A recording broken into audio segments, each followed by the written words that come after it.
اور دوسرا یہ ہے کہ اب ہمیں یہ بات پوچھنی ہے ایک دوسرے سے کہ بھائی اس ملک کا کیسے چلانا ہے، اس ملک میں جو بچے پیدا ہو رہے ہیں، جو بوڑھے ہیں، ان کو کیسے لے کے چلنا ہے، نظام کیسے چلنا ہے، ملک کا سوشل کانٹریکٹ کی کیا پوزیشن ہے، آپ کی جو اوور آل جیسے آپ کہتے ہیں نا کہ ایک ایسے تو نہیں ہوتا کہ ایلیٹ جو عیاشیاں کر رہی ہو، مڈل کلاس لو مڈل کلاس اور لوور کلاس ایسے دھکے کھا رہی ہو، اور جو لوور کلاس ہے وہ مڈل کلاس نہیں بن پا رہی، middle class upper middle class نہیں بن پا رہی.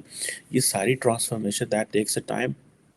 اور یہ پچھلے 9 مہینوں میں جو عمران خان صاحب نے اس ملک کے ساتھ کی ہے، میری انڈرسٹینڈنگ یہ ہے کہ چیزیں خراب نہیں تھیں، لیکن ایک پولیٹیکل کرائسس پیدا کر کے ماحول اتنا خراب کیا گیا.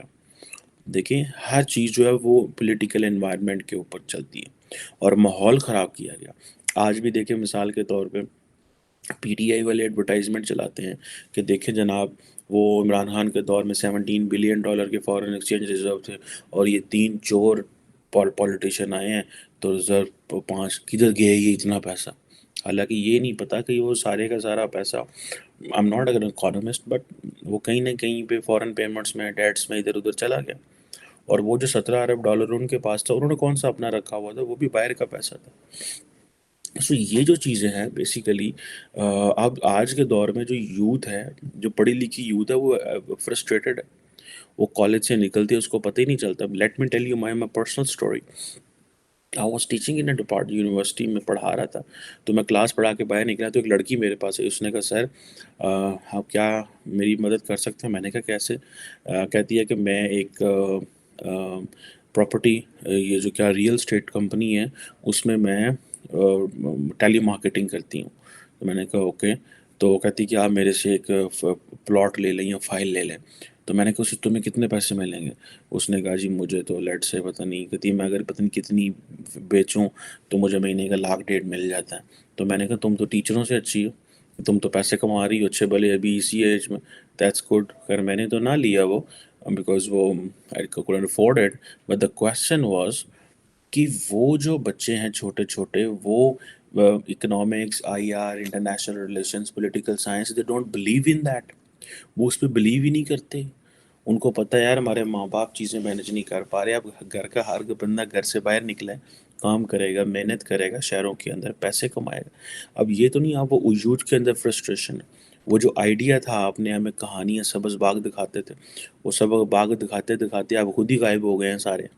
اور باغ دکھاتے دکھاتے غائب ہو گئے ہیں، اور دکھاتے دکھاتے اب ہمارے پاس کیا چھوڑ گئے ہیں؟ اب ساڑھے کو کچھ بھی نہیں. ٹھیک ہے جی.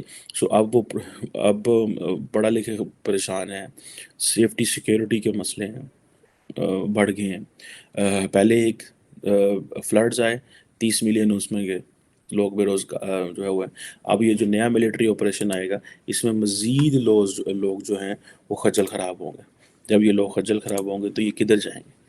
یہ چیزیں ہیں میرا خیال ہے جو چیزیں امپورٹنٹ ہیں. سم ہاؤ یہ جتنے بھی فارن اسکالرشپس ہیں، جو پروگرامس ہیں، جو یہ چلتے ہیں، یہ ہمارے پاکستانیوں کے لیے بڑی امپورٹنٹ چیزیں ہیں. ان کو روکے خدا را، ان سے بات کریں، ان کو انگیج کریں، ان کو واپس لے کے آئیں. گورنمنٹ کر سکتی ہے، گورنمنٹ کے پاس بڑا کچھ ہوتا ہے.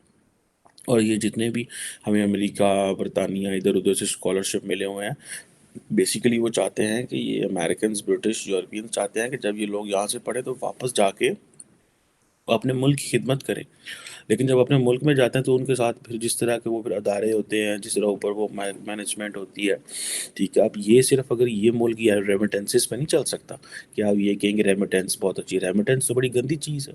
میں کئی دفعہ ایسے ہوا ہے کہ میں جو ہے مختلف ممالک کے لوگوں کے ساتھ بیٹھا ہوں تو وہ کہتے ہیں کہ آپ کا وزیر اعظم جو روزانہ ٹویٹ کر دیتا ہے کہ اتنی جو نا ریمیٹنس آئی ہے. اس نے کہا دس از ناٹ سم تھنگ. آپ یہ بتائیں کتنی ایکسپورٹ کی ہے، کتنی امپورٹ ہوئی ہے.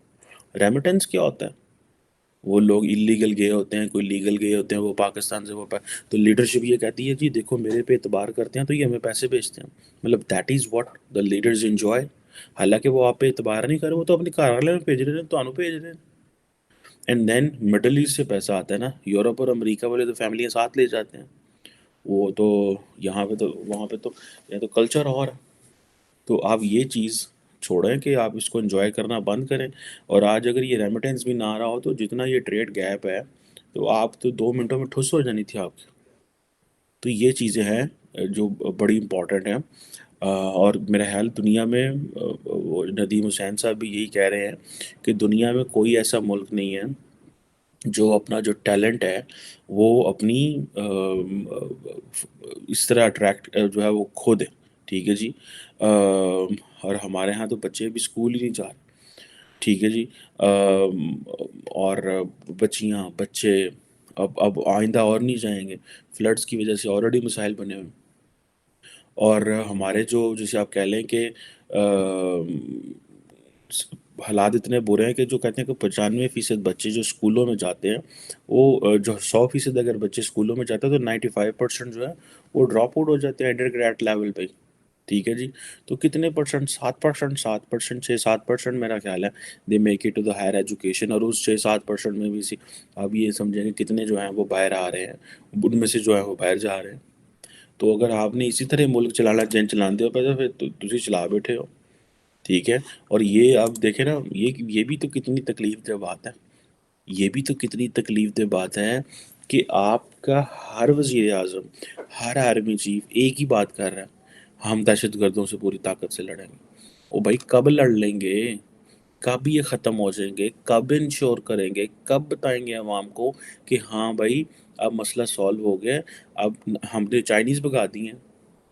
سچی بات پوچھیں، ہم نے تو چینی بھگا دی، اور ہم تو چینیوں کو دکھا دکھا کے دنیا کو یہ بتانا چاہتے تھے کہ دیکھو پاکستان کے اندر اکانومی ٹھیک ہو گئی ہے، پاکستان کے اندر فورن ڈائریکٹ انویسٹمنٹ آ رہی ہے، حالات ٹھیک ہے. چینی بھی بھاگ گئے، بلوچی واپس وہ جو جس طرح وہ حملے کر رہے ہیں وہ واپس آ گئے. اور پتہ یہ چلا، پنجابی تو محاورہ میں بولنا نہیں چاہتا لیکن دس از ہاؤ اٹ اینڈڈ. ٹھیک ہے جناب. اور لیڈرشپ جو ہے وہ ساری کہتے ہیں امیر ہوتی جا رہی ہے. ان کے ہر جس بندے کے ایسٹ دیکھو ڈبل ٹرپل ہوتے جا رہے ہیں. ٹھیک ہے. آئندہ جیسے ہم انرجی کے نیٹ امپورٹر تھے، اسی طرح مجھے لگتا ہے ہم نے فوڈ کے نیٹ امپورٹر بنیں گے. اور جب فوڈ کے نیٹ امپورٹر بنیں گے تو آٹا بھی جڑا ہے وہ اللہ کے حکم نہ سانو باہروں ہی آئے گا. ٹھیک ہے جی. تو جے آٹا بھی باہروں آیا تو اسی گئے، تو جے چول بھی باہروں آئے تو اسی گئے، فارغ ہو گئے. ٹھیک ہے. آج دیکھیں انڈیا یو اے ای کے ساتھ مل کے، اسرائیل کے ساتھ مل کے جو ہے وہ فوڈ کے اوپر کام کر رہا ہے. وہ کوئی $2 بلین کی I think you a investment کر رہا تھا انڈیا کے اندر کہ ہاں بھائی ہم آپ ہمیں جو ہے وہ فوڈ، ہم بھی تو ایگریرین ملک ہے سانو کی. ہم نے یو اے ای کو دیکھتے ہیں مسلمان ملک، انڈیا دیکھتا ہے کاروباری تعلق سے. فرق تو صاف ظاہر ہے. جب وہ دیکھیں گے کاروباری تعلق سے اور ہم دیکھیں گے اس کو جو ہے وہ مسلمان ملک سے، اور کہتے رہیں گے یار کشمیر کشمیر کرتے رہیں گے، اور پھر بعد میں کہیں گے پیسے مک گئے نے پیسے دے دیو، کوئی ساڈے اکاؤنٹاں 'چ پا دیو، کوئی انج کر دیو. انہوں نے تھوڑی کٹا دے سا گل سننی ہے، انہوں نے آپ کی کون سی بات سننی ہے؟ اور یہ پتہ نہیں کیا ہمیں چڑھے ہوئے ہیں.